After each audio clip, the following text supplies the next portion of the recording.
안녕하세요. 비노입니다. 내는 9월. 아휴, 그런데도 매미소리 쌩쌩. 열받고 있는 김에 이열치열 한번 해보기로 했습니다. 역설적이게도 장르는 페어리테일, 동화. 와우, 일러가 없어서 아쉬운데요. 일러가 없는 게 오히려 나을 듯요. 무튼 고 하기로 합니다. 제목 소녀와 나무. 한 소녀가 있었습니다. 그 소녀는 신비한 능력을 가지고 있었는데 그것은 바로 나무들이 하는 말을 알아듣는다는 것이었습니다. 그래서 종종 나무와 대화를 하곤 했습니다. 그날도 소녀는 자주 찾는 나무 트립을 만나 대화를 나누었습니다. 트립, 너는 어느 때 가장 행복해? 나는 나에게 새가 날아와 집을 지어 그곳에서 살 때 가장 행복해. 걔네들과 친구 먹을 수 있거든. 아, 그렇겠구나.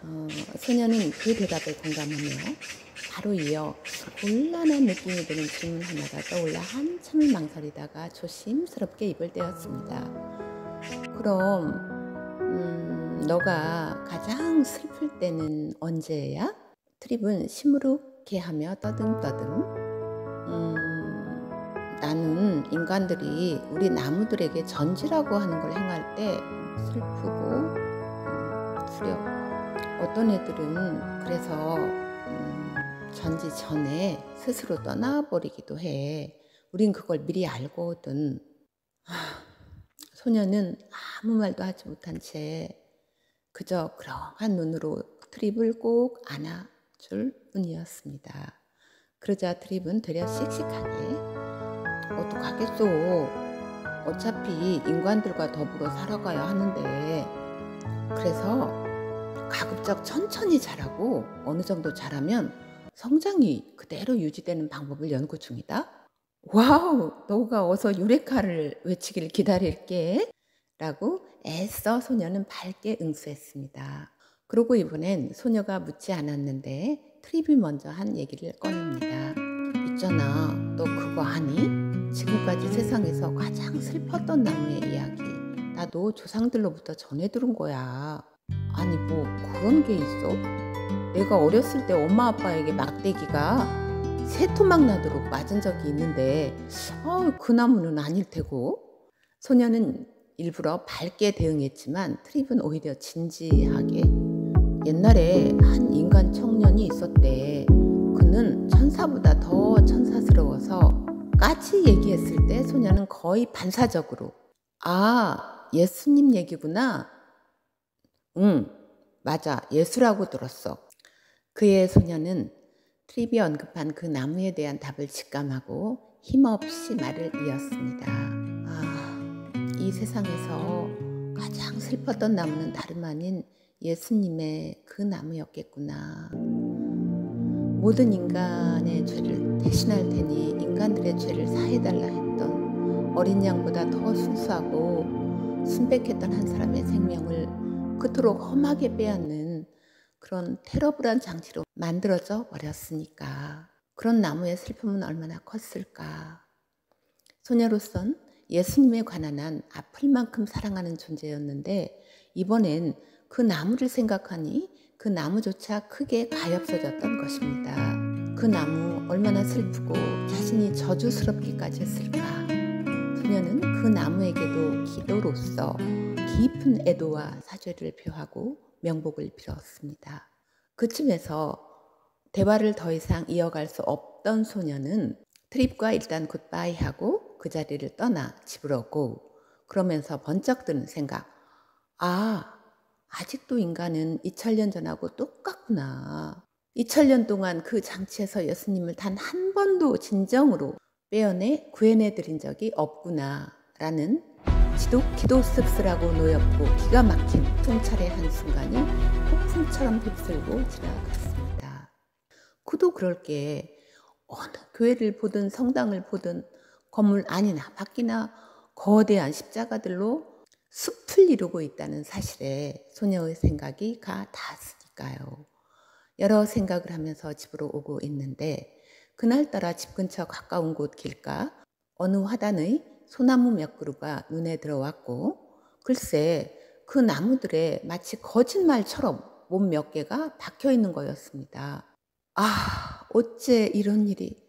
소녀는 애써 정신을 차리고 집으로 막 뛰어들어가 현관 한켠에 있던 못을 빼는 도구를 찾아와 힘겹게 그 못들을 다 빼어냈습니다. 휴, 소녀는 바로 그 순간을 그 몹쓸 장치에서 못을 몽땅 다 뽑아내고 예수님을 제대로 내려드린 날로 개인적 차원에서 선언적으로 여기기로 했답니다. 무언가를 고취시키기 위한 상징이나 이미지의 중요성, 그 소녀도 잘 알고 있었습니다. 하지만 소녀는 진지한 의문을 던져보았습니다. 누군가가 형극의 고통을 당하며 생명을 다한 그 몹쓸 도구를 그토록이나 애정스럽게 끝없이 재생산? 소녀는 아무리 생각해도 그런 현실엔 도저히 동의할 수 없었습니다. 세상에선 여지껏 제대로 한 번도 내려드린 적 없는 예수님이 너무 불쌍했고 예수님만큼이나 죄 없는 그 나무도 안쓰러웠습니다.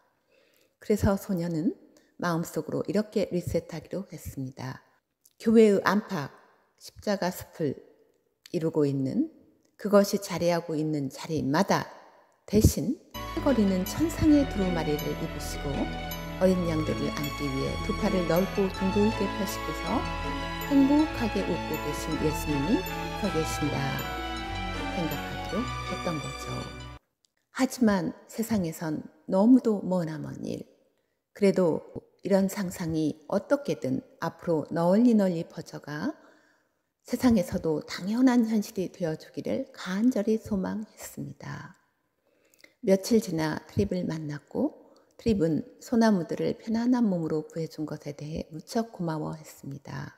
소녀도 트립에게 크게 고마운 마음이었습니다. 그러면서 소녀는 트립에게 그와 그의 친구들이 겪었던 아픔의 시간들이 치유되길 빌고 또 빌 거라는 말을 그저 마음으로 전했습니다. 그 소녀는 이런 연유로 나무와 새들과 바람, 하늘, 나뭇잎 하나까지 자연의 친구들과 친구먹고 지낸 지 오래입니다. 인간 친구를 넘어 이젠 자연의 친구들에게까지 바람스러운 것이죠.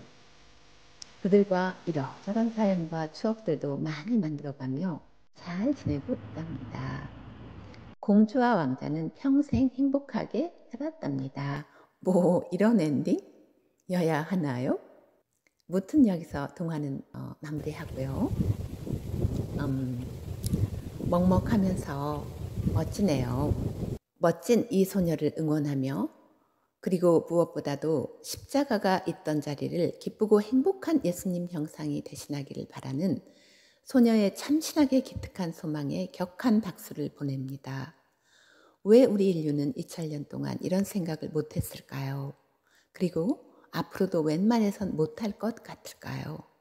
예수님을 그토록 사랑한다면서. 신성한 분인 건 확실하지만 그래도 육신은 지독히도 아팠을 것입니다. 이번 영상 여기서 마치겠습니다. 그대 미워져